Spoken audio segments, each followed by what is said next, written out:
Kung muli daw ang given yung expression, guys, So, nakuto kay Gil. generate or generate the a raised to n minus 1. So, para generate mo si a raised to n minus 1 in terms of a god m. So, paano? I-convert ni Anay into a exponential 4. So, paano ni? Ano ang base? A. Ano ang exponent? N. So, paano ito siya mag-formulate? You're going to 25%.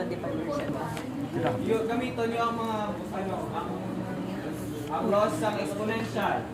Kay negative 1 n natin mo direct n minus 1. So divide kita sabay divide kita sa a la. So kung na-divide kita sa piyak, ma-divide mo kita sa okay? Yes, question. Yan ang muna.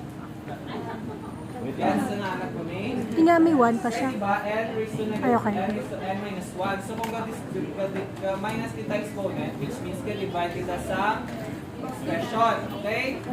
So i-transform mo siya into a raised to n, divide mo sa a. Kung divide ka sa piyak, ma-divide ko man a sa Piyak. And then simplify. A raised to n over a raised to 1 is equal siya sa a raised to n minus 1. M over a raised to 1 is M over a.